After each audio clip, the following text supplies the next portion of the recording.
Come and listen to my story about a man named Dan, a poor silver miner just picking at the land. Then one day they was shooting at some food and up from the ground came a bubbling crude.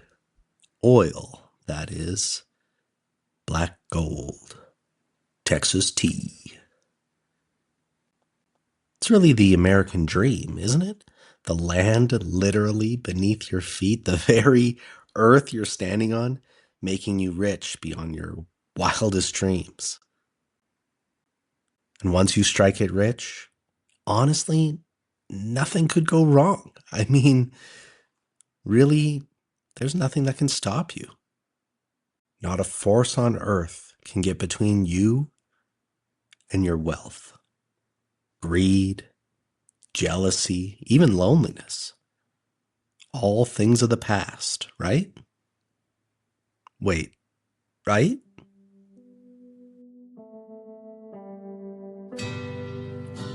It's Horses on Film.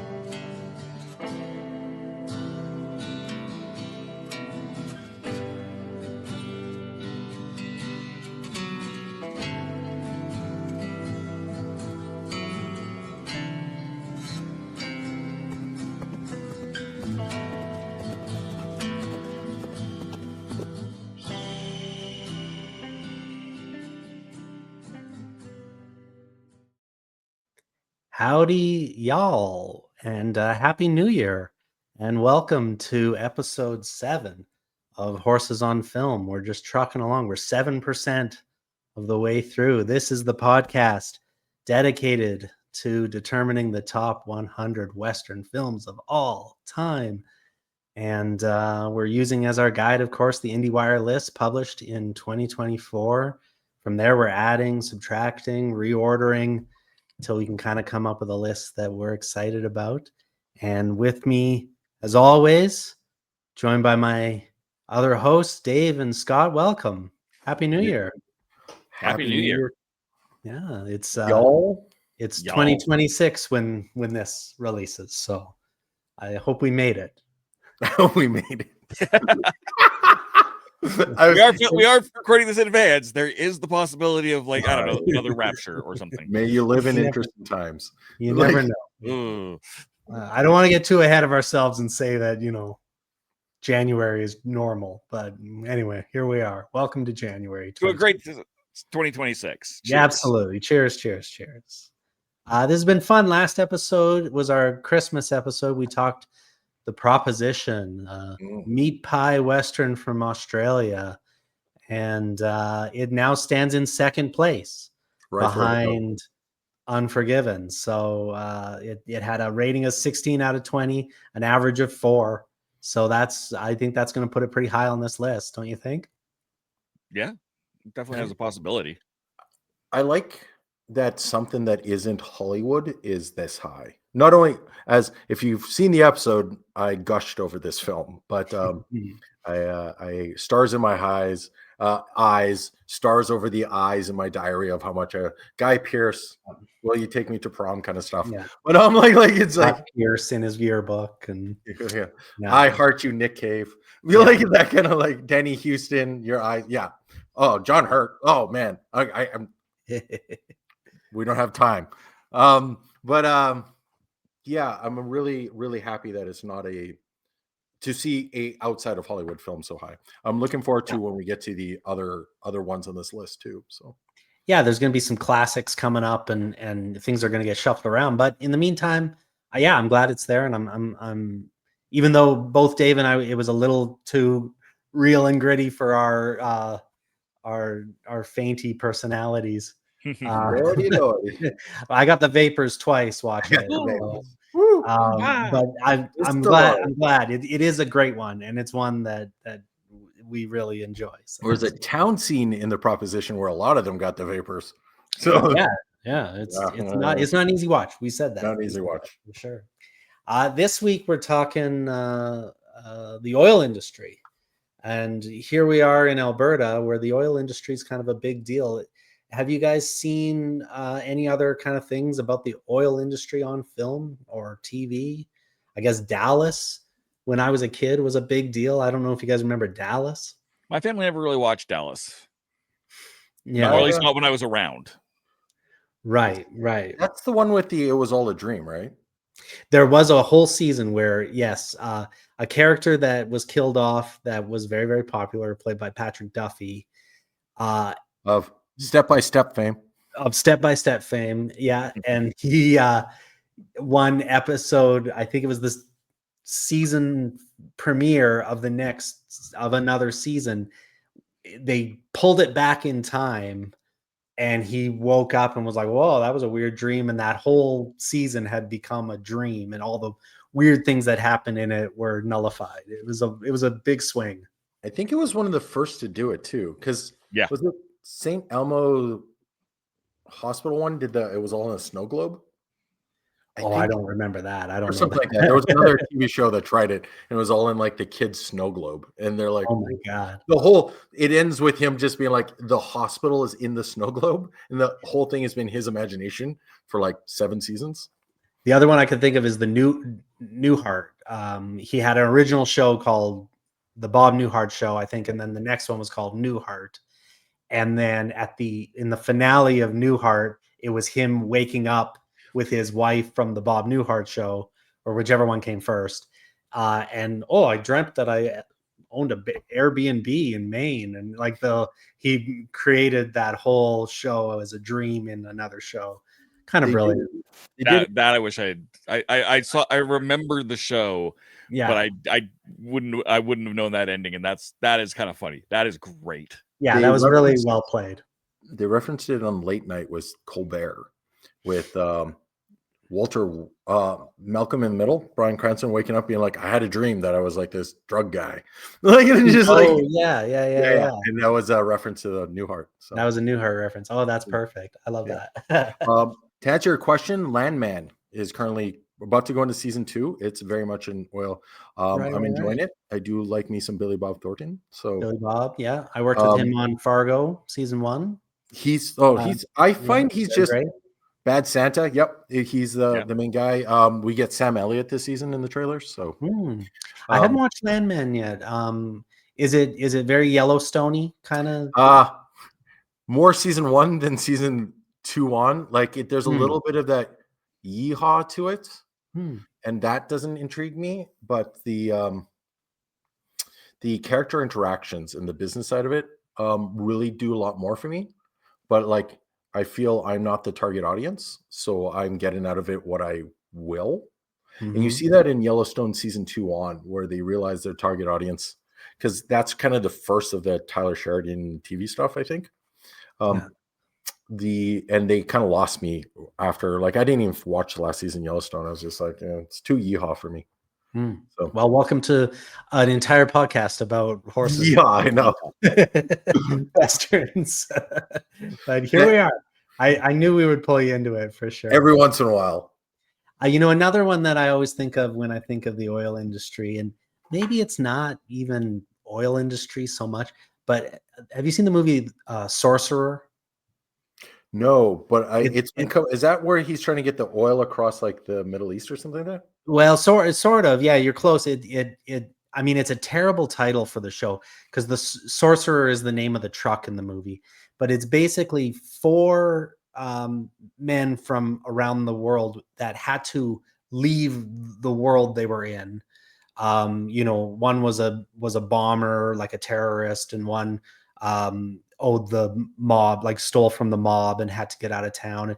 And Roy Schneider from Jaws, and they go to South America and they're working for this oil company, and it's sweaty and greasy and gross. And there's an explosion at the well, and there's a fire, and they need to, like in There Will Be Blood, they need to get the dynamite in to close off the flames. But to get the dynamite across the jungle is so treacherous. They offer these guys a lot of money and a way out, a way to start their life over, kind of, if they can get the dynamite across the jungle. And that journey across the jungle is it's the sweatiest movie ever, and it was recommended to me by our guest today, and I've seen it a half dozen times since then. I really do love it. It's a great movie, and it's kind of oil adjacent. I like Roy Schneider. For those who are unaware, he's also DSV. You went a little deep cut with the Jaws, but let's go with a more modern name. Is that Sequest? Sequest. Sequest Yeah, DSV. Okay. I do remember that show. Yeah, that's what literally when it. I'm sure if you do playback, you'll see my eyes be like DSV. Like, yeah, for sure. I still have a shirt of Sequest DSV somewhere in a box. Oh my wow. god! From going to the. See? I wasn't on 2 out of set, but 3. I was at. No the one's heard of this filming Jaws location. film. Yeah. I guess who's seen Jaws? Nobody Who's watched seen it. Jaws? Yeah. 50th anniversary rescreenings are happening right now, and we're like, Jaws? It's gorgeous. That's the one with the ape, right?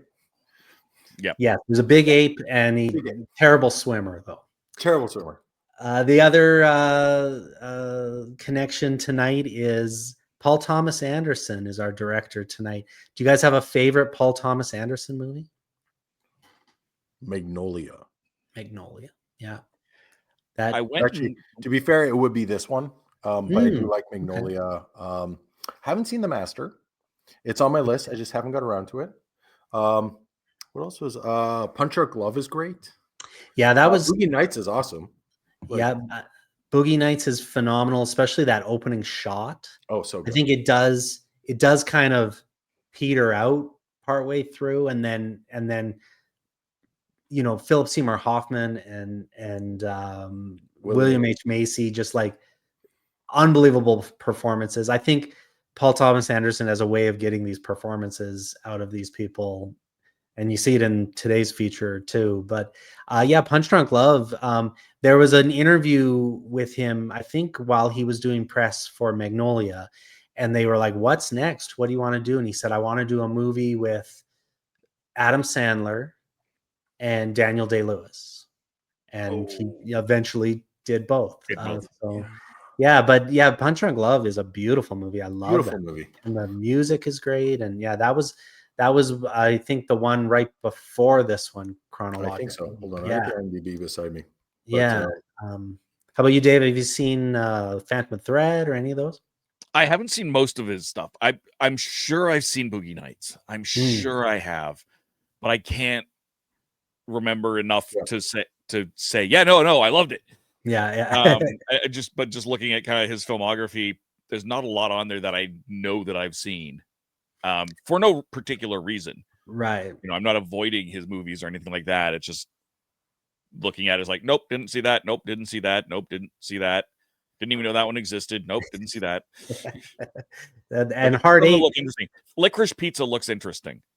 Yeah, I didn't really like that one. That one and Inherent Vice I didn't really like, but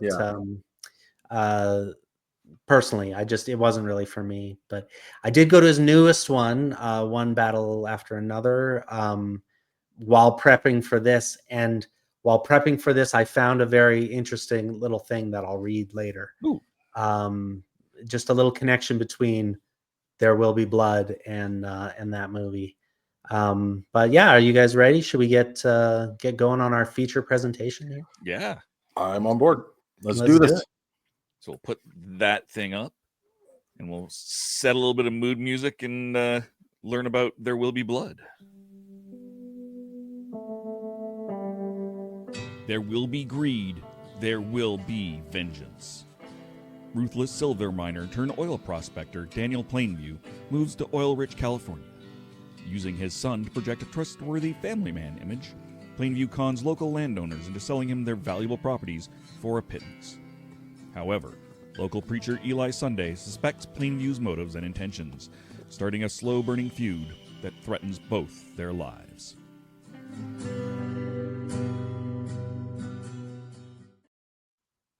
Yes, There Will Be Blood, 2007. Directed, as I said, by Paul Thomas Anderson. Hard Eight, Boogie Nights, Magnolia, Phantom Thread, Punch Drunk Love, The Master, One Battle After Another. Screenplay by Paul Thomas Anderson as well. It's loosely adapted from the first couple hundred pages of the book Oil by Upton Sinclair. The rights were acquired by a writer named Eric Schlosser. I can never say that name. Schlosser. Who is credited as a producer on here. And basically he wrote Fast Food Nation, and a lot of people pointed out, oh, this is a lot like Upton Sinclair's Jungle. And he was like, oh, I've never read it. And then he went back and read, and when he read Oil, he was like, oh, this should be a movie, and was kind of in the process of like, how do I make this happen? When Paul Thomas Anderson, who had read the book on an airplane, wanted a good California story, came to him and said, you own these rights, let's do this. So that's kind of how that happened. It stars Daniel Day-Lewis and Paul Dano in 2 roles. It was filmed June through September 2006 in Marfa, Texas. Marfa is where they shot the movie Giant, which I'll be talking about a lot later on this one. And at the same time they were shooting this, they were also shooting the Coen brothers' No Country for Old Men in Marfa, Texas. They also shot in Valencia, California, and interiors at the Greystone Mansion in Beverly Hills, which you would know as the home of, speaking of the Coen brothers, The Big Lebowski. And the fact that The Big Lebowski had a 2-lane bowling alley in his mansion and they never used it is sort of incredible. I don't know how that happened. Music by Johnny Greenwood of Radiohead. It was famously disqualified for the Oscars because it contained too much previously released music. But it did win a Grammy, or was nominated for a Grammy. This was nominated for 8 Academy Awards, including Best Picture, Best Director, Best Actor, Best Adapted Screenplay, Best Art Direction, who was Jack Fisk, who I got to work for on The Revenant. So that was very cool. And cinematography, film editing, sound editing.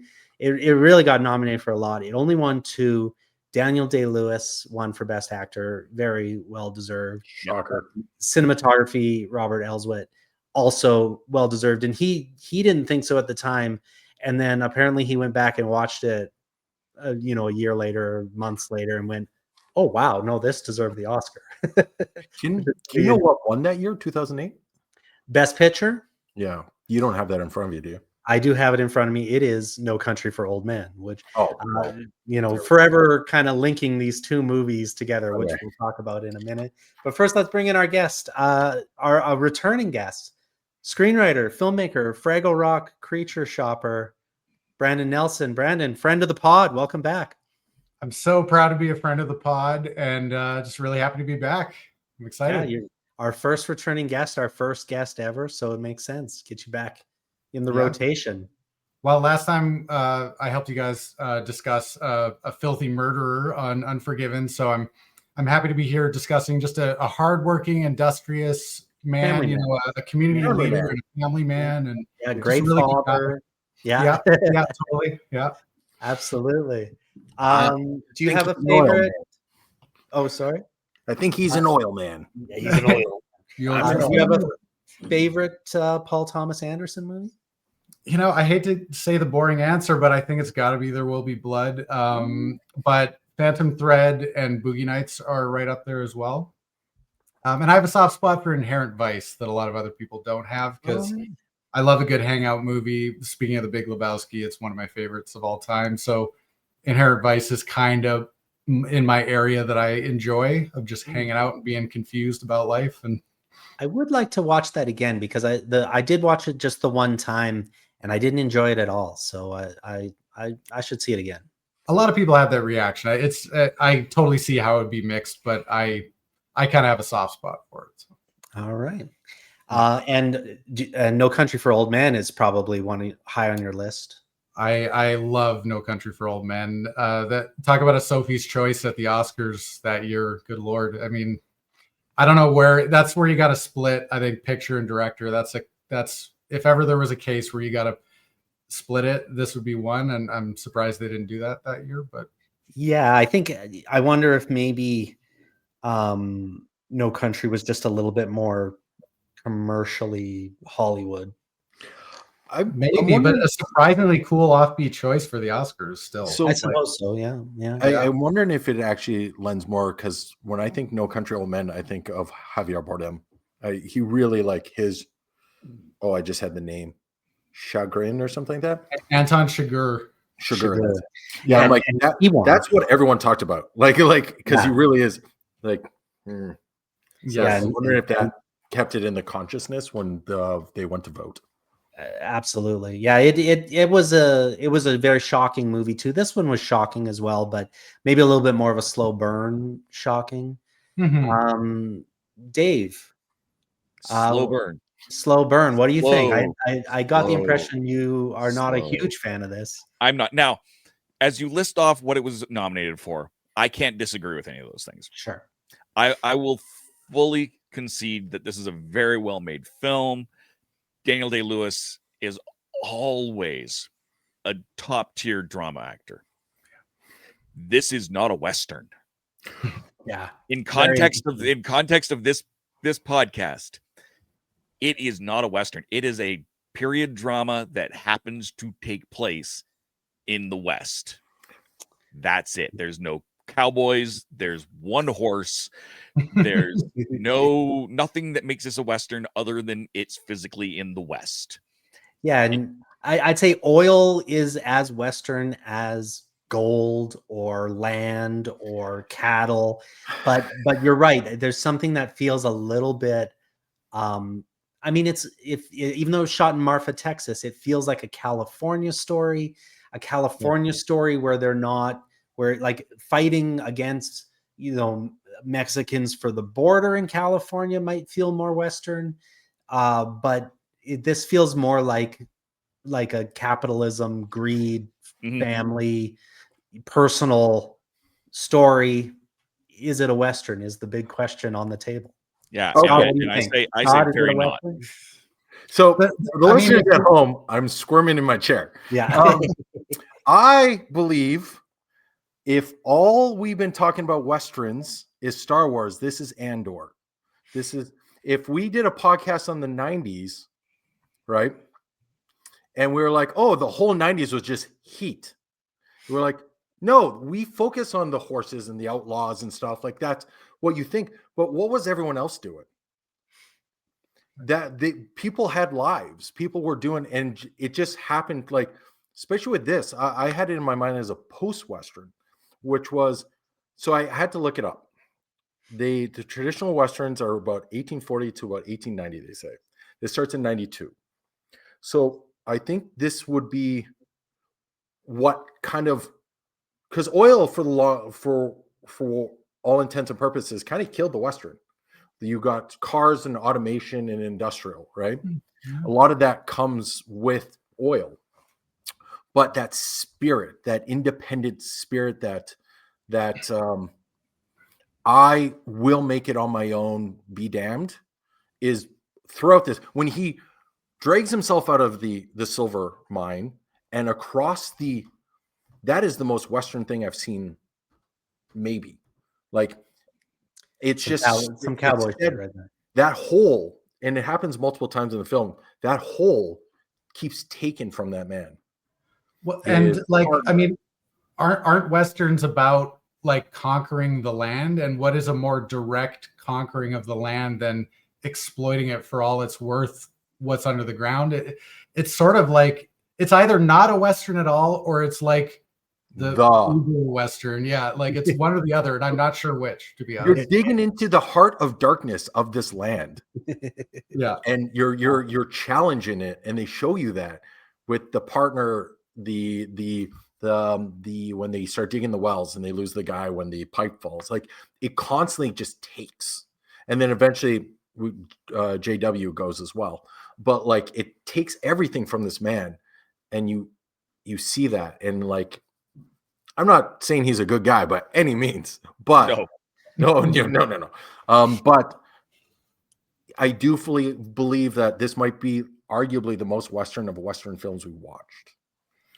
So, I think it's the single greatest performance on this list, and I think I have a little bit of headcanon that I think it's a performance inside a performance, because I really do think the only time we see the true Daniel Plainfield, if that is his name, even Plainview, yeah. I only think it's really him in the silver mine when he's picking away and when he gets hurt. And I think in that moment when he's lying on the floor, waiting for his money to be counted from his silver strike, I think in that moment he reinvents himself, and he turns into Daniel Plainview, the oilman. In that moment, I think his voice is an affectation. I think his whole persona is an affectation. I think his relationship with his quote unquote son is put on to perform this role within the movie. I do have a kind of one. I think the first act, I think that what this movie is missing, and you're absolutely right that it's as Western as every Western can be, and the pursuit of oil is a Western story. I think the movie Giant, which I will talk about a lot in this one, I think the movie Giant does a better job of showing you, and even Tulsa, of showing you that transition of how the oil affected the families and the ranches and the towns. I think what this movie is missing, if it's missing anything, is a female component. There's no female story in this movie. And if I mean, it doesn't need to be any longer, but if you flushed out the first act and there was even the slightest hint of a love triangle between Daniel, the gentleman who was HW's biological father, and a female character, if there was even 1-2 scenes where you got the impression that, like, oh, maybe HW is his biological son, or there was some kind of question about what was involved, or how these people were relating with each other. And then you moved forward into the story with just a little bit of grounding. Every time they mention HW's mother, it's just kind of brushed under the carpet. And I just feel it is missing that family element, a female component. I think it's a very, very bro-centric story. So that would be my only thing. But yeah, I don't know. What do you guys think? I always saw it as a contemplation of what we consider a god to be. We have Eli, and there's the scene where he's building a new church across from the oil derrick. I think that is incredibly important. Mm-hmm. Not just because the antagonist between the two characters, but Eli, and you see it at the end with the false prophet thing, because Plainview has sniffed Eli out, and Eli has sniffed him out.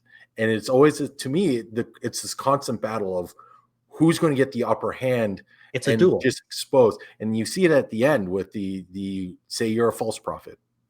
You went to Hollywood, you took the money, the $5,000 I gave you, and you went to Hollywood and you blew it.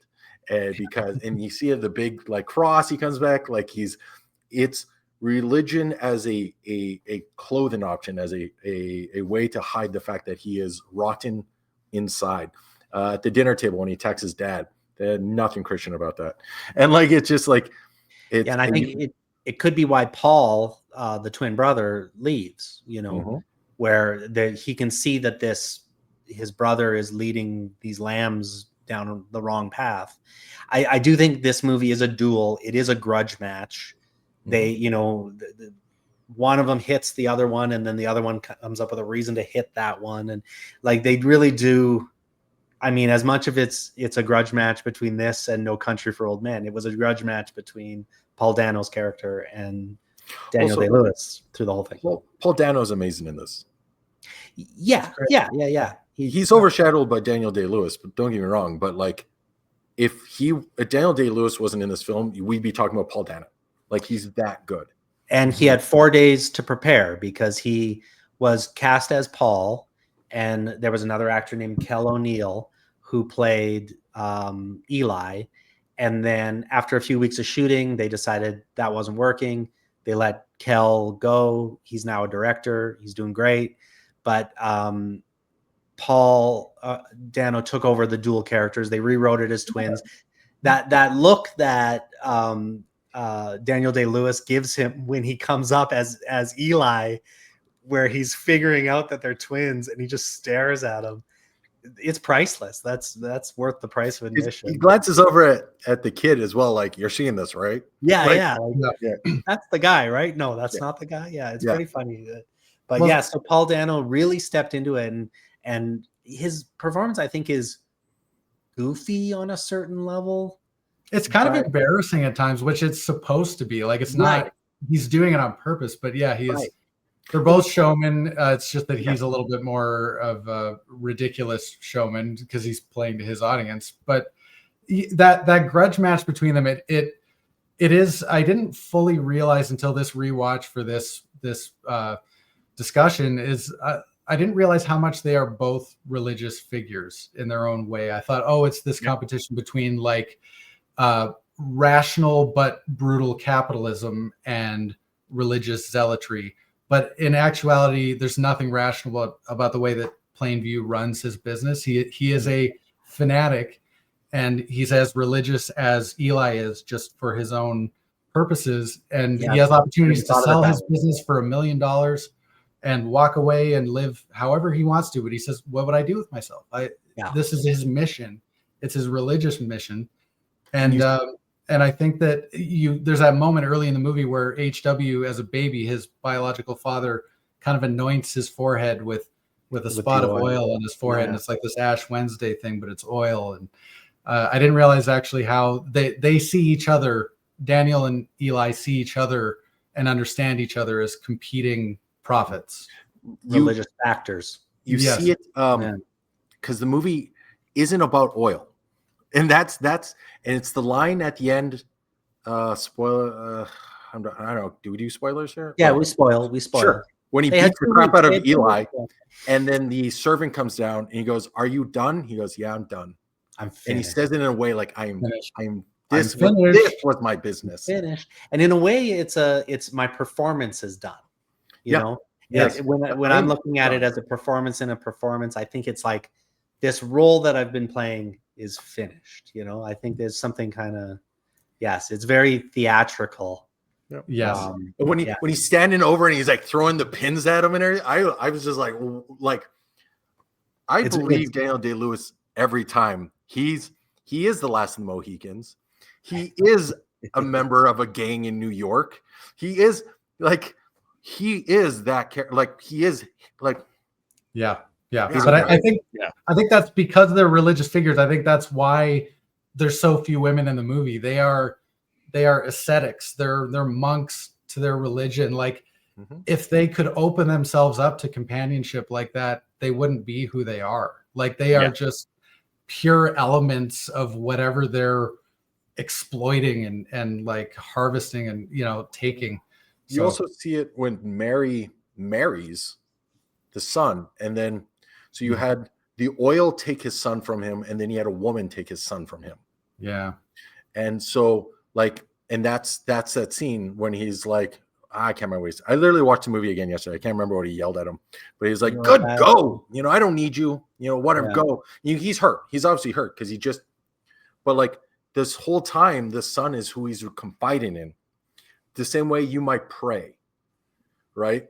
And he says he's a bastard in a basket, which is like a kind of a Moses imagery there too. Like, right. Yeah, there's definitely that. And the idea that he's yelling at the top of his lungs across a mansion to a man who's deaf. Yeah. And is he deep down hoping that the interpreter is interpreting it for him? Yeah. Like each time. The interpreter gave up at that point. He's like, nah. Your dad is mad at you. Heads up. It's so absurd. And that actor, Russell Harvard, was also in Fargo.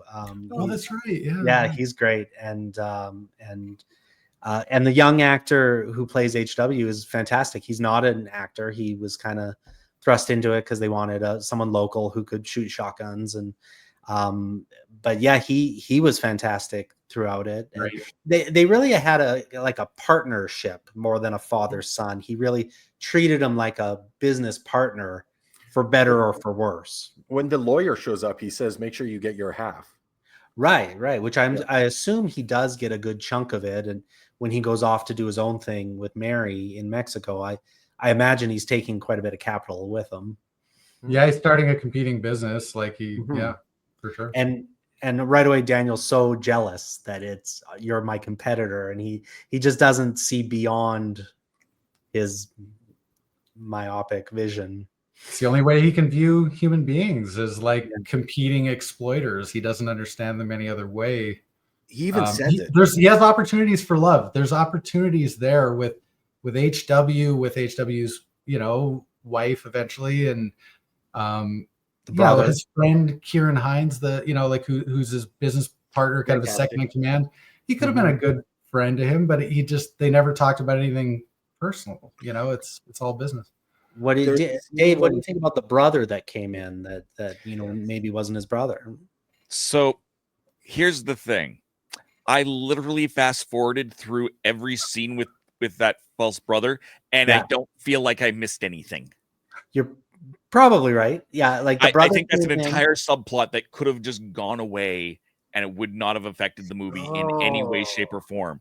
I hate to say that because I don't like doing that. I don't. Yeah. But I at that point in the movie, I'm just like, what? This. I can't. I couldn't at that point. So I'm just like, I hate saying that, but I just. It was interesting timing that he was able. I mean, obviously HW had the accident, probably needed a little bit more attention suddenly. Yeah. But it wasn't until the brother came in that he felt he was able to send HW away, and that scene on the train where he sends his son away hits a lot different now as a father than it did. Probably the only time I've seen this was in the theater, and then I hadn't seen it since. And I watched a bunch for this, but yeah, sending him away. And then as soon as the brother was gone, he brought him back. Although he was kind of compelled by Paul Dano breaking him down and making him admit that he sent him away, but it's a scene when he's beating him in the mud. He's like, why aren't you healing my son? Why aren't you doing your thing? Like you compassion for everyone, because he knows who he is. And he's calling him out on it. It's like, do your magic. You believe in this. You believe everyone. Go do it. And you can't because I know and you know. And it's just like, and at one point, Eli tries to blame the fact when they had the accident at the well. He's like, well, you didn't give me a chance to bless the well. As though the well, there's accidents on these sites all the time, but had he blessed it, and that actual power play where he goes in and tells him he's going to bless it, and then he basically denies him the opportunity to bless it, and that right there is like, these two are never going to come together. At that point, you could just tell they're out for revenge on each other at all times. They want the same thing. They're just coming at it from two different angles. Yeah. And I think Brandon has it dead right. They're both false prophets coming from, and like you said, coming from opposite directions for the same thing. They all want that adoration of somebody. Yeah, like Plainview harvests oil and Eli harvests like people believe for souls. Exactly. There, let's go epic. Come on. You harvest souls. And if you want to continue down that, he lost his faith when I keep saying JW, but HW got hurt. Then you got a renewing of it when the brother comes back, and that ends up to being false as well. I actually really liked the brother. I actually thought it didn't go where I thought it would have went. But you can see, and it was when he's getting a little drunk and he comes for him for money. He's like, "Can I have some money?" And that's when he realized promise, I don't want money. I just need a job in a place. Like I just need a role in this world, something that a lot of religion promises you. And so instead of going to the church, he went to his brother, but at that time, the other god, oil. Actually, at this time, the other god, oil. But and he tried to get salvation there, and eventually, the mask fell off. I'll never ask you for money. Now I'm drunk asking you for money. Give me money. Give me money. And he does it multiple times, and you can tell he's just okay. And that's when because the next scene's when he grills him. And when they're sitting on the beach, and I think when he realizes this isn't his brother, because he was thawing in a certain way, there was a glimmer of love in Daniel Plainview that he could have had. Humanity. And when he realizes this guy is lying to him and is trying to take his money and is just like everyone else, a competing exploiter, he that his heart hardens forever. And so I think it is a really pivotal moment where there's no going back for Daniel Plainview. He is dead to the world from that point on.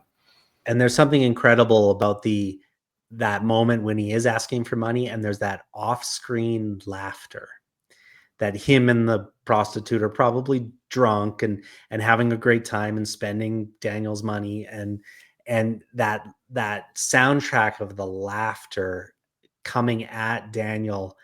It's just that I'm not here to be laughed at. I'm not here to get made fun of. I'm not, there was a real pride in his actions after that. And do you think that's the first person he's murdered in that? Intentionally? Yeah. I don't know. But it is interesting that after the murder, we get the mansion. It's not the last person he murders, that's for sure. But yeah. He has that capacity in him, though. He may not have murdered directly because it's not that kind of Western. Like he doesn't need to murder as part of his business. Whereas if he were a cattle rustler or an outlaw or something, like, okay, you got to murder as just the course of doing business. But I think he wouldn't. He's certainly not above it, but he just probably hasn't had a need to prior. But that's my feeling. I don't think he's ever been pushed to that point. And even I would include pre-Daniel when he was, a young man and a silver miner and all that. I think his focus was always winning. It wasn't about killing or anything. It's him taking that little bit of silver, putting it in his pocket, and dragging himself the miles into town. That tells you everything you need to know about this man. Everything. Would you have liked to have seen some shots of that? Because it is a kind of a hard cut. He crawls himself out and he crawls away from the site. They do a pan up where they show like there's some distance. Yeah, but I could see some movies making a real meal out of that, of him crawling himself across the desert. I don't think that's this movie, though. Yeah, no, it's not this movie. And again, would this movie be the same if it did what I'm about to say? No, but I think this could have easily been a longer miniseries. Or even a full series. Probably not full series because there's not enough there for multiple seasons. But give us the Dave cut. A limited series. Give me more, not less. If as a movie, I would have liked to have seen this give me a lot less. But I think there's definitely enough. And knowing that it was only the first 100 or so pages of this book that it came from, I think they definitely could have gone deeper into certain things. They could have easily expanded past. But I mean, I want to say I loved the first 15 minutes. Yeah, which is silent, and we saw that on Rio Bravo, and this seems to be kind of a Western trope all of a sudden, that you start with a long silent sequence, and it's a very, very long time before, I think it's almost 14 minutes before you hear any dialogue. And the dialogue is that opening speech to the community. And again, that's where I kind of see like, okay, this is not who he really is. This is a role within a role. That's in my mind. It's interesting point. Yeah. I always thought it reinforced the loneliness of it. He's out there by himself. And then it isn't until he gets introduced, or he's introducing himself to the community, that voices come in. And it's not like Dave mentioned on Letterboxd, it's not like a plot heavy movie. It's not you're not here for the plot. You're not really necessarily too interested in where it's going or what these steps are.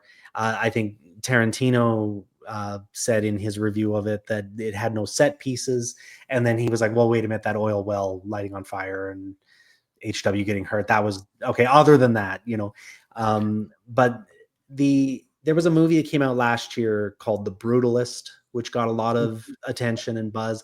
I did not enjoy it. I think The Brutalist, this is the movie The Brutalist thought they wanted to be in my mind. Like they thought, oh, we don't need this kind of structure. We'll just meander through this person's story and focus on this, greed or an overall theme without getting too locked into a plot line. Mm-hmm. Yeah, the Brutalist was kind of a lot of the superficial trappings of this kind of period piece and an epic character drama or whatever. But like with There Will Be Blood, you don't really want more than one set piece because Daniel Day-Lewis's face is the set piece. Like, right. That's what I was about to say. I was like, Last Mohicans, like Gangs in New York. It's all characters. Daniel Day-Lewis is your set piece. And those two, him and Dano going at it. I mean, that's what you're there for.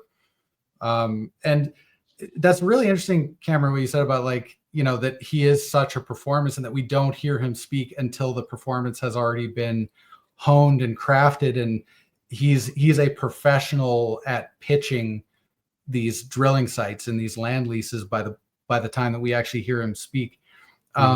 It's something that really kind of blew my mind, and it didn't really recontextualize the performance of the movie, but I guess maybe it did a little bit. But Norm Macdonald, the comedian, he was asked if he liked this movie and this performance, and he felt he didn't like it, and his reason was that Day-Lewis's performance was a ripoff of John Huston in Chinatown.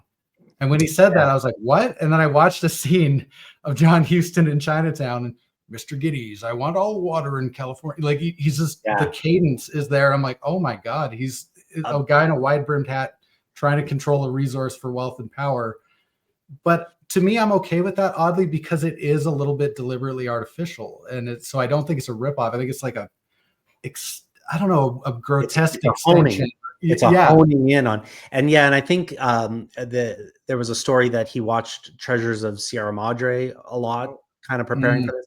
And in the behind the scenes footage of the Treasures of the Sierra Madre, John Huston is in all the behind the scenes footage of that, and that's kind of where he got the voice and the mannerisms and stuff. So I think it really does probably, I don't know if he'd admit it's that simple, but it probably does come from something there, which again is Western royalty. It's another movie from this list. It's a famous Western, and you're right, the ties to Chinatown with the water resources and everything. It really, if it's a ripoff, it's perfect. It's a fitting ripoff. Yeah, it's called an homage at this point. Yeah, absolutely. I don't think it's diminished. Good.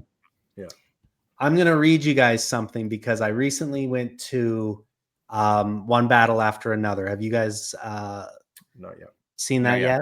Not yet. Brandon, you saw it? No, I haven't seen it yet. So one thing in the movie is there's kind of a chase scene over these roads through the desert. I'm going to read you this. The road ran smooth and flawless, precisely 14 feet wide, the edges trimmed as if by shears. A ribbon of gray concrete rolled over the valley by a giant hand. The ground went in long waves, a slow ascent, and then a sudden dip. You climbed and went swiftly over, but you had no fear, for you knew the magic ribbon would be there, clear of obstruction, unmarred by bumper scar, waiting for passage of inflated rubber wheels revolving 7 times a second. And it's this imagery of going up and down these hills, which is a big moment in One Battle After Another. That's the opening lines from Oil by Upton Sinclair. Wow. Which this movie is based on. So obviously that imagery stuck with Paul Thomas Anderson for years and years and years, and he knew he was going to go back to the West with that. He just got the longest possible lens that he could, and he filmed down those roads, and the cars looked like they were right on top of each other, even though they're like a mile apart, but everything's crushed in this long. It's dizzying. It's a dizzying. You feel like you're on a roller coaster in that scene. It's a great scene in a very, very good movie. I wouldn't put it as high ranked as this, but No. yeah, very, very interesting that imagery stuck with him all these years after reading the book on an airplane. Using that, what stuck to me was the promise it would always be there. Mm-hmm. And I'm wondering if Trust. that's maybe some of the, again, religious allegory here, where sometimes your local preacher or whatever, your religion may fade, but the road is always there. Like this man-made thing I can count on because it'll always be there. And so I'm curious if, especially it didn't make the movie like that way, but you're saying it's in the book. So yeah, and he obviously didn't adapt it. And then the book was based on, real oil men, Doheny and these guys. And that's actually who built the mansion for his son. And that's the mansion that they film in at the end. So it's all very connected in this. And I think Paul Thomas Anderson really researched, and he had, a lot of the oil stuff, the way the wells worked. I love the little moment of Daniel kind of sketching how he wants the pump to work and things like that. Like I really feel like this movie was researched and really got to a solid place. Now, the one thing it didn't have a lot of was horses. Let's do our horses on film count, and I'm pretty sure I know where this is going to go. We have a 4-level system: no horses, some horses, lots of horses, all of the horses. Dave, let's start with you. What do you think? There was one horse. We can do an actual count. There was one horse. It's a one-horse film. One horse. Yeah, film. it's a one-horse film. No, I'm saying no horses because there was, other than that one scene, there was no horses. Yeah. We talk about on this podcast how I always think it's like a 25. No, this one's like, can we have a -1 horse? Like there's almost none in this. Like, yeah, and it's a story that exists whether horses are there or not. I think you could remake this movie modern day. Oh, easily. And it would work. You could remake this movie about the gold rush, and it would work. You could remake this movie about a land rush or cattle. Would you have to acknowledge that your cell phone didn't work, so you had to drag yourself into town? Yeah, probably. Like he'd have to be looking for signal. You notice there's a moment in filmmaking when the cell phone becomes ambiguous. And so like there's always a lot of, and you get that. You're like, that is the dumbest thing ever. You have He'd be able to do a reverse image search on his fake brother, and he'd find his social media, and he's like, you liar. Well, and he might even know ASL at that point. That was one of the things as well. Yeah. When they had to send him to California to teach ASL. And I was like, no, they're like 47 schools within my area that teach ASL, right? So I like to call that cell phone phenomenon the Seinfeld line. I think the Seinfeld was the line in the sand where all those stories made total sense at the time because cell phones weren't ubiquitous. And almost every one of their plot lines falls apart by the invention of the iPhone. So there's a line in time where it's like pre-Seinfeld, post-Seinfeld. There was the Seinfeld line. I like Reddit being like, if Reddit Seinfeld was today, the storyline would be Kramer borrowed Jerry's car because he's an Uber driver, and then Jerry calls an Uber, gets in, and Kramer still charges him even though it's his own car. But you don't have to tip. You don't have to. Yeah. What about Brandon? Are you at 0 horses, or are you at some horses? I have to politely disagree. I know there's at least 3 horses because when Daniel Plainview and his fake brother are doing some surveying, they each have a horse, and they have a 3rd horse with equipment. Well, there's actually 4. They're tied up on the line. Oh, right. That's right, too, at the Bandy Ranch. Yeah. They have some horses. Yeah. There might have been a mule mixed in there, but I'm going to let it slide. Yeah. 3.5 horses. So yeah. You're saying some. There's some horses. I'll go with some horses. Some. Yeah. Okay. So it's at least no. I'm going to say no horses because the story doesn't hinge on the existence of a horse. And it's similar to The Proposition. We called The Proposition a no horse movie too, because Really, the story exists whether there's horses there or not, and if they're just kind of a mode of transportation and it's not really about having them there, then I'm allowing a no horse movie to have horses. Sure. Wait, although something to be said about if it's a modern movie and horses show up because it's novel for horses to be there, a smattering of horses isn't necessarily a no horse movie. Those horses hold greater value The as the novelty. motif. As novelty. I don't know. Okay. You know, there's a chance. There's a We'll sneaky come across chance something. I'm that we sure. don't really have a very good system in place here. I think I'm starting to wonder. No, I think it's funny because if you're not I see a horse almost, I'd say at least once a week in my life up here. Mm-hmm. And it's funny to even say that line out loud because I don't think about it. We're in Alberta, but like it's still alive here. Like Sure, a lot. my daughter rides horses every Wednesday, and so I'm Yeah, at the see, barn like, every Wednesday, surrounded by horses. But if you're like in New York, outside of Yeah. like Macy Day Parade, how Yeah, or often do you there's see a horse? Central Park Rangers, maybe. Yeah, but like yeah, it is interesting the way horses still are a very big part of our life, even after the oil industry destroyed everything. Let's go to ratings now. Brandon, I have bad news.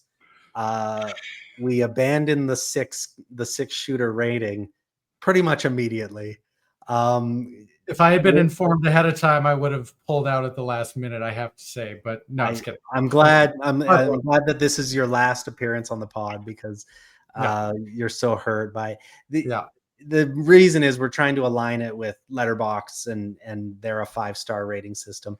But I did find some historical fact for why 6-shooter maybe doesn't work. You know, there's kind of the trope in movies where they count the shots, and as soon as you hear that 6th shot, it came up in the tall T. After the 6th bullet, you know they're out of bullets, and you can try to catch them reloading, kind of thing. Apparently, most people who carried guns only kept 5 bullets in the chamber because they were prone to go off. So you never let the hammer rest. So there was always an empty chamber. So even on a 6-shooter, we're still in a 5 system.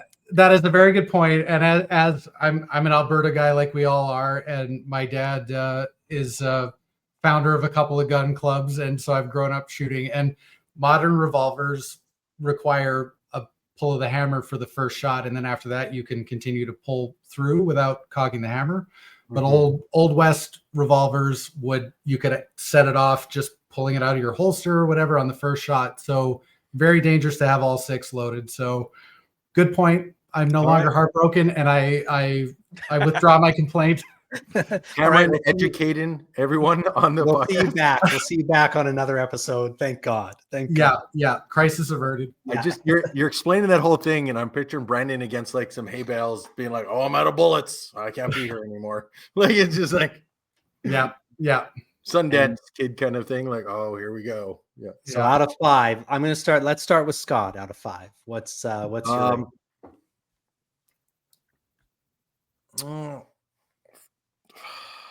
5?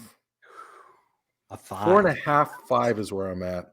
Okay. I do like this a lot more than Unforgiven. I don't know if I like it as much as The Proposition.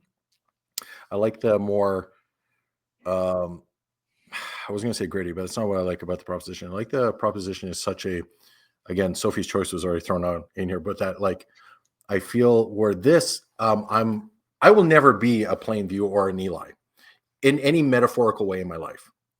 But I could see there's a chance in a different life, maybe, that a proposition would come to me where I have to make really hard choices like that movie. And I think that feels more grounded and real to me. But boy, do I love this film. I really do. And it's not slow. I wanted to push back against that I found it flying by. It for 2 hours and 38 minutes, that just went. We've had films this length on this list. I'm going to give it a 5, actually. I'm talking myself into it. He's gone up to 5. All right. Brandon, where are you at? I hate to be boring. I did this with Unforgiven, but I gotta go 5. I gotta go perfect. It's just I can't imagine what demerit I would give this movie, to be honest.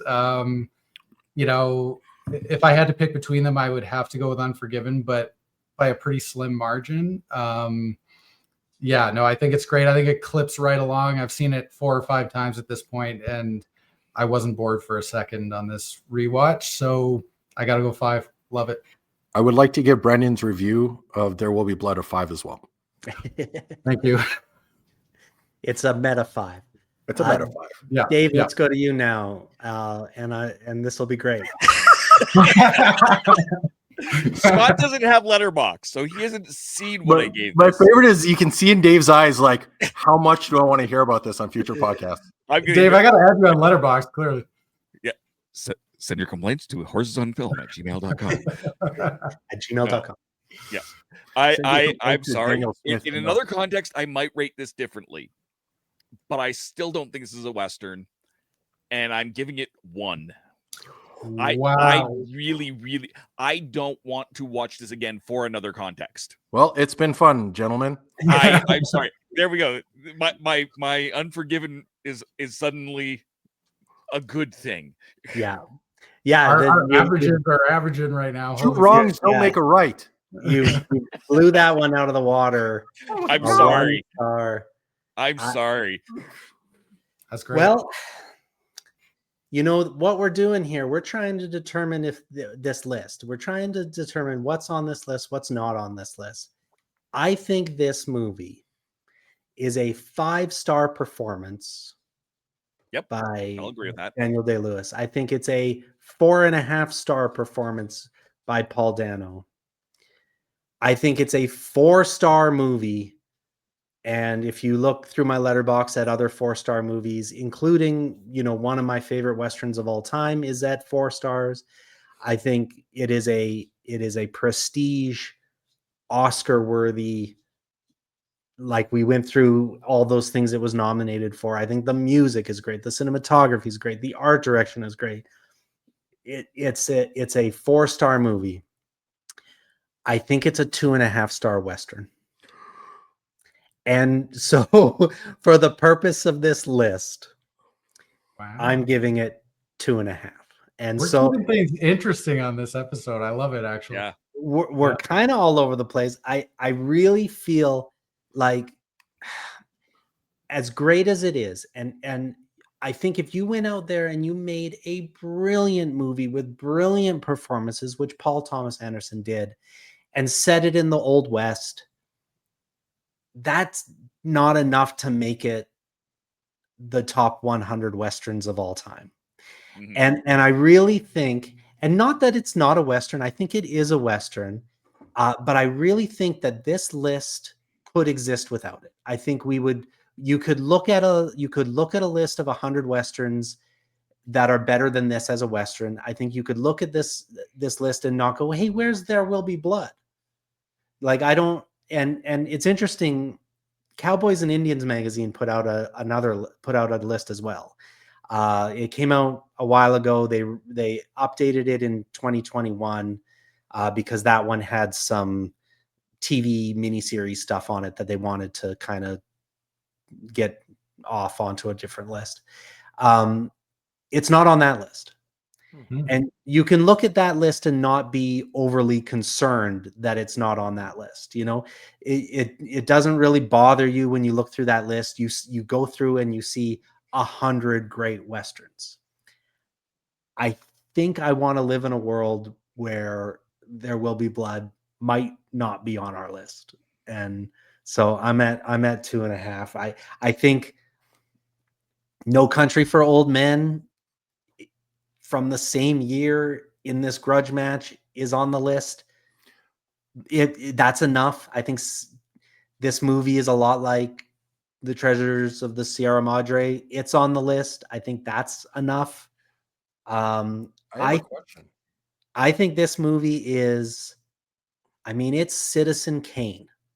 It is a Citizen Kane caliber movie. And I think Citizen Kane tells a very similar story of greed and capitalism and loneliness, and is also set in the West in the past. But you would never think Citizen Kane should be on this list. So I think if you made a list, I think this movie belongs on a lot of top 100 of all time lists. I'll agree with that.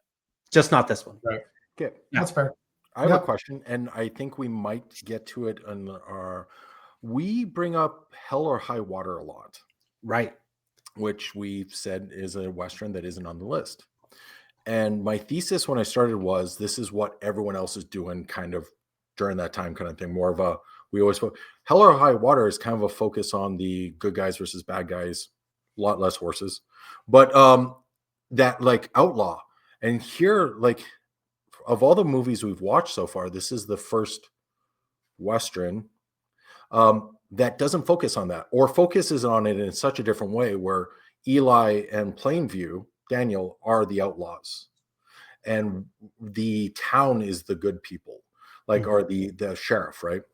And to see it done that way is fascinating. And I'm not, everyone's entitled, I rib Dave all the time for his reviews, but I'm And not just here. yeah, but I'm now curious, is a Western only outlaws? Is a Western, because Hell or High Water, we've said on several episodes now that, hey, that's a Western. But here, and this isn't a disagreement, is your explanation behind it. I 100% agree. Like Dave giving it a 1, I understand. I make face, I'll ha ha ha, but I get it. It's not a film for everyone. Proposition the same way. But now what is a Western? Well, and that's just it. Is that I still feel like this is a Western. Yeah. I just think as the caliber of, again, I saw a few other movies, Giant, even Killers of the Flower Moon, where they tell a similar story set in the West, a lot of the same greed, a lot of the same elements up against each other. This movie's more of a grudge match. It's more of a duel, and a duel is Western. There's a lot of very, very Western elements in this.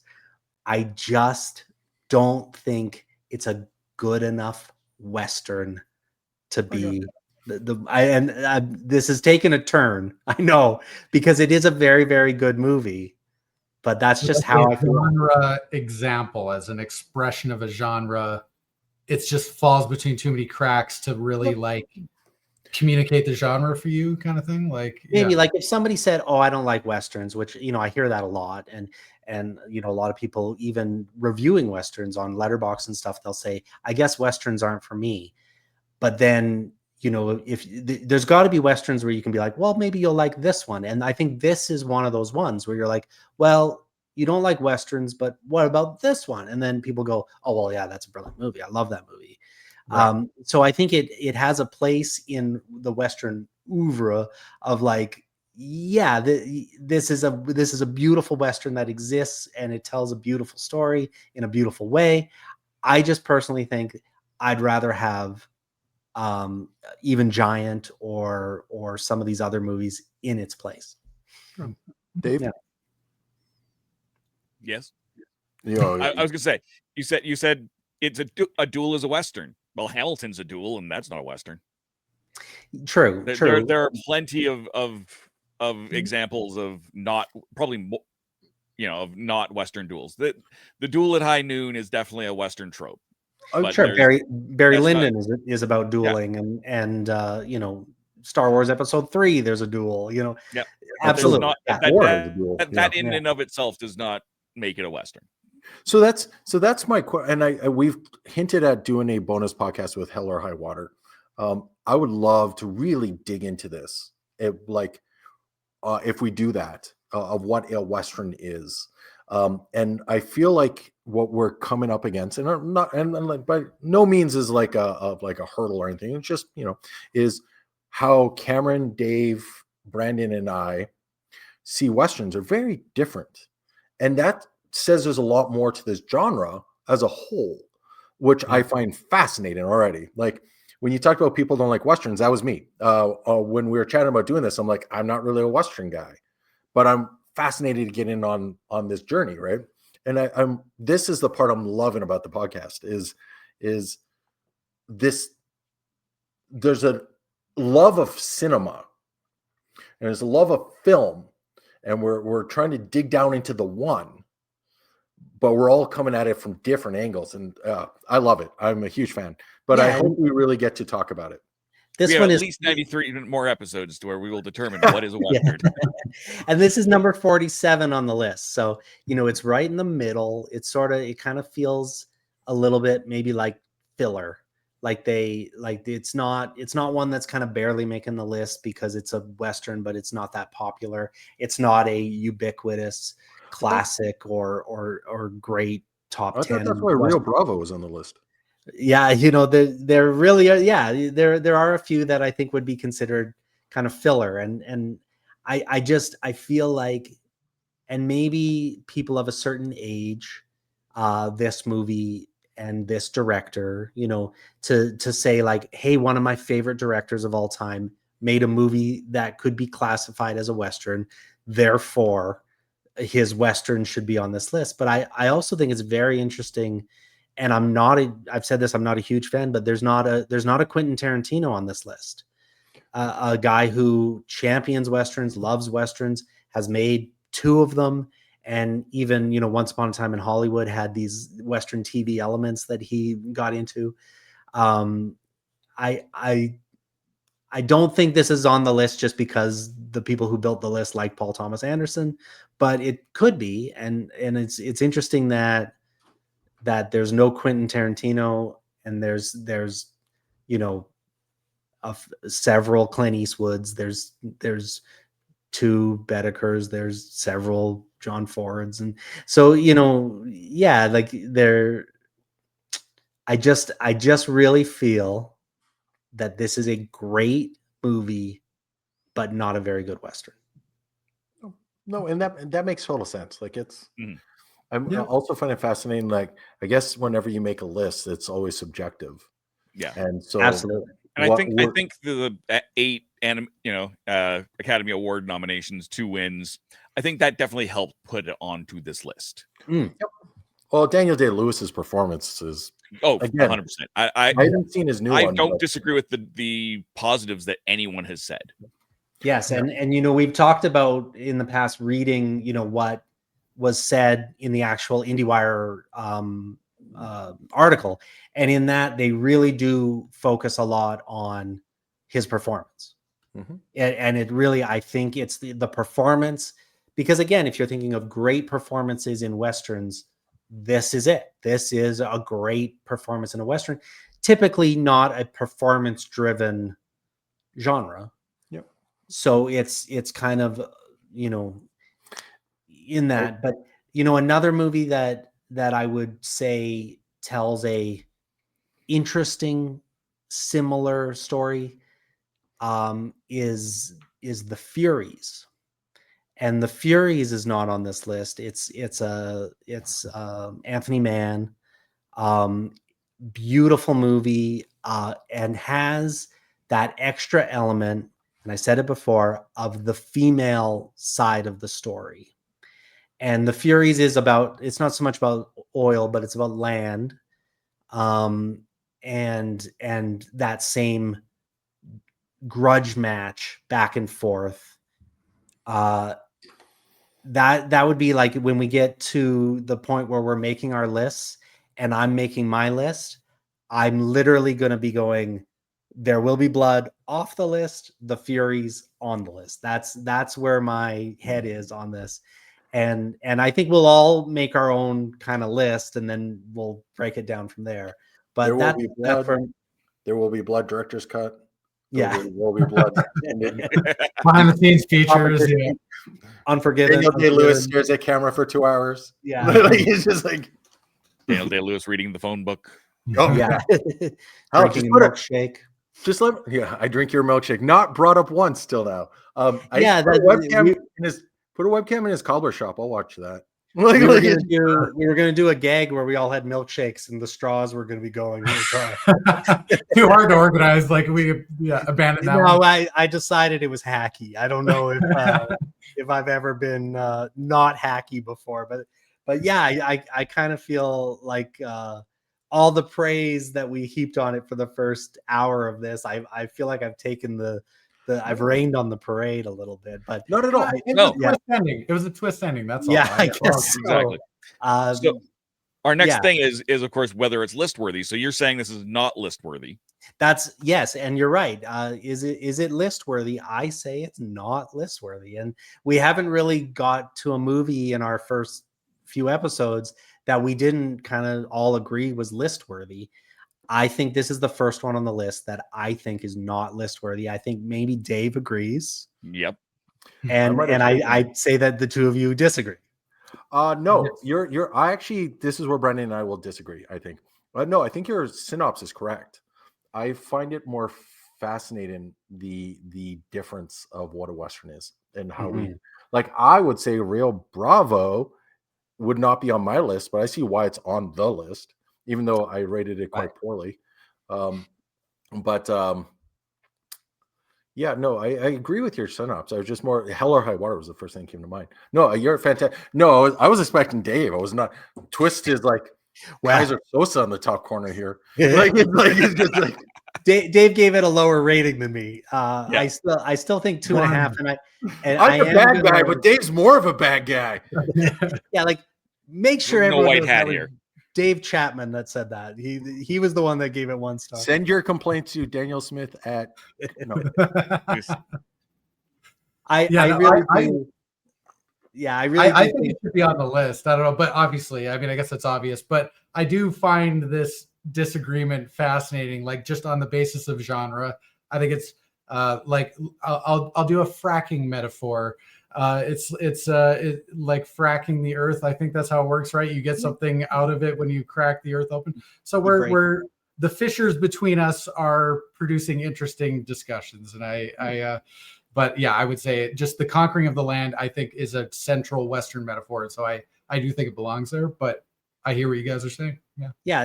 And I think there's going to be a huge portion of the population that when they do see a list of the top 100 Westerns, they're going to be scanning it to say, where's There Will Be Blood? And I think that's not wrong. And that's the point of it being subjective and, all these different lists. The first thing I thought of when you're scanning metaphor was there's a large portion of the population that's going to be scanning for where's West Side Story. So like it's just like I don't think people really know what they're talking about sometimes. Well, and when I started this whole thing and when I first saw this list and I think what's more controversial about this list as opposed to the Cowboys and Indians list that I mentioned earlier is there's not a lot on that Cowboys and Indians list that you could say, well, that's not a Western. They went, even though they picked a lot of great Westerns on their list, there's none that are edgy genre picks and not as many silent films. And it's a little bit more golden era. Yeah. It's safer. It's a safer list, which is why it's not the one we're following. We're following this list because it asks the question that Scott mentioned just a minute ago. What is a Western? And that was the inspiration for the opening video that I did on episode 1, because I really do think that's the mission here. And it's not going to get necessarily answered.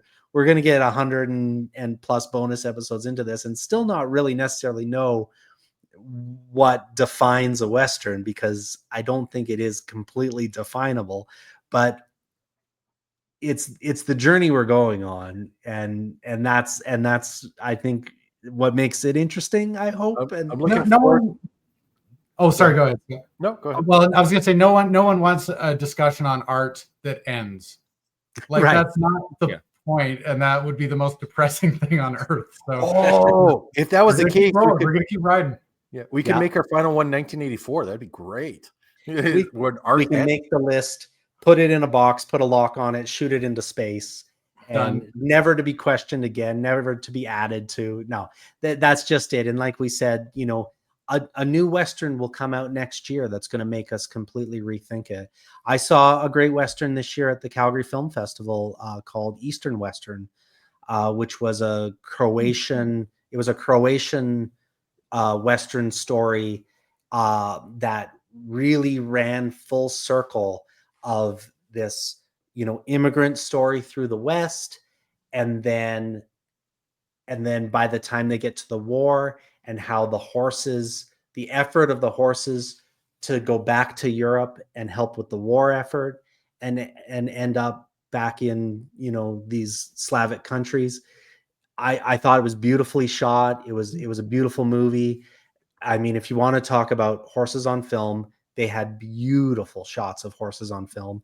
And, but it just came out, recently, and 2 years from now, 3 years from now, Westerns are going to come out that are going to blow our minds. And I really hope that we kind of keep revisiting these newer things as they go. And, and I heard an interesting article too, it was a podcast where they were talking about constructing lists like this. And sometimes it's not necessarily new Westerns that come out. It's old Westerns that suddenly become available, because a lot of these movies ran once and then were not available anymore. And with streaming and Tubi and Cinevault and Amazon Prime and Criterion Collection, The Furies was kind of a forgotten about movie until Criterion added it to the collection.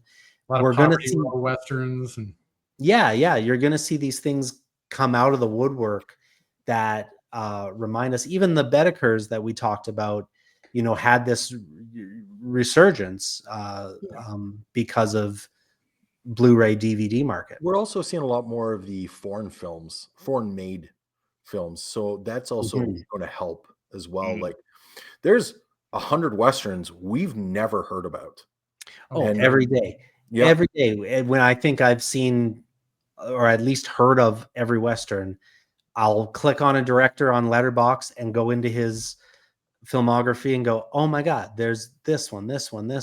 Even preparing for this, there was it was more of a series, but Desperados of the West was an older serial, and I used clips of it in the intro because I was just looking for other Westerns about the oil industry and oil, and again, never heard of it prior to doing this. So yeah, there's definitely new stuff there's new stuff that's gonna be coming up, and old stuff that's gonna come out of nowhere, and it's exciting. I'm glad we're doing this. Me too. On that meditation, Happy New Year. Yeah, Happy New Year. Happy New Year, right? Like, I'll say next episode, this is an easy one. Next episode, number 2 on the list, going into the top 2, 1968's Once Upon a Time in the West, directed by Sergio Leone, starring Claudia Cardinale, Henry Fonda, Jason Robards, who was in Magnolia for PTA, Charles Bronson. It's 166 minutes. It's the first one, at least in Canada, is on Netflix. It's going to be an easy one to find. One of my favorite Westerns growing up, for sure. One of those kind of blueprint Westerns that definitely, video games came out of it. Other movies came out of it. Other directors cite it. It's on everybody's list of it's a ubiquitous pick. So I'm looking forward to that. Have you guys seen that one? Dave, have you seen that one yet?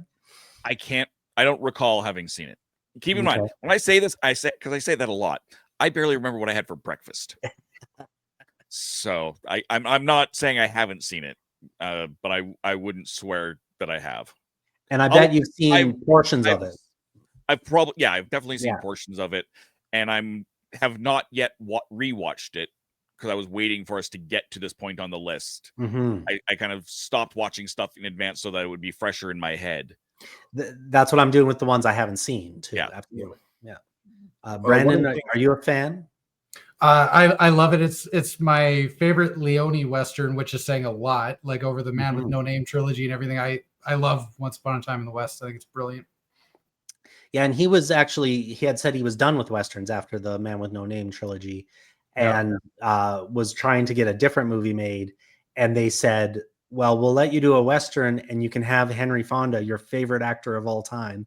And he was like, okay, I'll do another Western. Henry Fonda pretty much Henry Fonda pretty much doing like Anton Chigurh in 1968. So Absolutely, a bad cool. man. We've talked Yes, about bad bad man. villains, and this is a bad villain. Scott, is this one you've seen? I'm not actually. Okay. But one of the things I was going to mention is I like that we're talking about what we're doing next because that gives everyone 2 weeks to watch it. I'm That's not talking to us; we're going to watch it. But Yeah. comment, people, like I would love to hear people's comments on this. Like, bring the discussion out. I know it's a YouTube thing to do, but I am legitimately fascinated to hear like people's thoughts on is this a Western, stuff like that, and or watch these movies with us with the 2-week time frame so they can comment when this goes live and we can continue the discussion there. I'd love that actually. Yeah, You I can do roast hope for me in the that. comments. Yeah, I really do hope for that because we would just roast Dave as much as possible. I do think this is something that may get discovered once we're done. You know, people might find it later, and I'm fine with that. I think that, you know, it'll live as this thing. But I think there is something fun about going along with the journey too, especially if you're new to the genre, or if it's a passion of yours. Like, and you send us an email. You know, we have horsesonfilm@gmail.com. Send us an email. Send us, you know, there it is. Your thoughts and comments. We also, I believe, have horsesonfilm.com as well. And from there you can contact with us. The letterbox, you know, letterbox.com/horsesonfilm. Get on that and comment and like and follow and we're going to be adding, you know, I have a list on there now that says not on the list, but maybe get it on the list. And that's where we're kind of putting in all these things like the Furies will be going on there as soon as this drops and if Hell or High Water's on there. And if people know, comment, please. I would love to see more that we don't know. Like, that's a big one. It sounds like I'm shilling for this thing, but I'm legit. People who know me know that I read this stuff. Like, I'm in for this. We're having great discussions, and that's one of the things I was really looking forward to. But I think the discussion, you're right, can continue on outside of this. If it happens, it happens. I think it'd be great. Now that this is, you know, at time of recording, this is already starting to air, and we are seeing views, and it really means a lot to us. We really appreciate it. It filled my heart to see that everyone else is following along and getting out of it. Like, I think seeing our intention with this and really feeling that they're part of the audience or part of the cast at some point too. No, we're seeing great support. It means a lot. Yeah, if you bring up something really good, I'll write it down and bring it on because I love that idea. Oh yeah, and when we get to our bonus episodes, which we'll probably do kind of intermittently throughout, that's the opportunity to, you know, if you want to see an episode about your favorite Western and it's not on this list, you know, the gentleman who made the Cowboys and Indians list, his favorite is The Hired Hand, which was Peter Fonda right after Easy Rider. They basically said you can make any movie you want, and he went and made a Western, The Hired Hand, and The Hired Hand is not on this list at all, and that's his number one. It is on his list, not at number one, but his personal number one. So yeah, there's going to be a lot out there that really resonate with people, but aren't mentioned here. So definitely let us know. Dave, let's kind of get into where we can find you. What's going on other than all the places, Horses on Film? Where can we find you? All the places. Yes, of course. You can find me, of course, here on Horses on Film every other Monday. But on Sundays, you can find me on Spill the Geek Tea at Spill the Geek T1. Tuesdays, The Legend of the Traveling TARDIS. First Thursday of every month, along with Scott and Cameron. YouTube.com/@Happiness Patrol Show, where we eschew all things toxic and chat about Star Wars, because that is something that makes us happy. And in between all that, youtube.com/TheRatHole, DOTCA, where I do board game stuff and just generally have fun. Yeah. And Scott, where are you in this world? Breakfast Scotch National always. It's funny. I'm going to comment because you're like eschew all the negative. I'm like, we just did the holiday special. Well, We the really did. toxicity. We can still be critical. I was like, I don't think we were overly negative, but like that's a one Yeah, of we, the it was But that's that what was went an through my head. interesting I'm one, sure again, for you play sure. back, you'll see my eyes be like, Wookiees with no subtitles for an hour and a half. Ooh. My kingdom for some Oh. subtitles. Yeah. oh man, it was rewatching that. I actually like it was. Is it a Western though? I don't know. Compared to this one, if you'd asked me, I might have said that. We're not going to go into that. We're not going to go into that though. Again, For that you can go over to complaints Happiness Patrol show. But yeah, no, that's where I'm at. Also in the comments, you'll see me, Scott J. MacArthur. I've been starting to comment on things because I really, really enjoy the feedback I'm getting, and we are getting, I guess. Brandon, where can we find you? What about you? Well, Scott and Cameron, that's my letterbox there. I never post reviews, and I don't even post star ratings, but I do log movies that I watch. I think my Twitter and my Instagram, I believe, are the same as my letterbox. So, but I don't post there either. So, yeah, that's perfect. That's all we ask Yep. of you. Keep a low profile, be mysterious. incognito. And then everyone's sitting there wondering, what does he think of that? And then you come on this show and the dam breaks. So that's I'm perfect. saving it up for you guys. Yeah, Absolutely. I love There that. you go. I love it. Thank you. Aw. Yeah, and again, I'm on Letterboxd too, and it's a lot of Star Wars. We're getting ready to do Empire Strikes Back, Return of the Jedi on Happiness Patrol. We're getting into the meat, and then I can't wait to get to the sequel trilogies because that's going to be wild. And then eventually we'll do the Search for Ben Solo, which I don't know is ever going to happen. That's the soda recently version came out- that they didn't do. Yeah, they're not doing it apparently, but we'll see. Also, David Fincher had one, wrote it up, said it was awesome, handed it to them, and they went, we don't want this. I'm like, what are you talking about? Yeah. What are they doing over there? Disney put me in charge.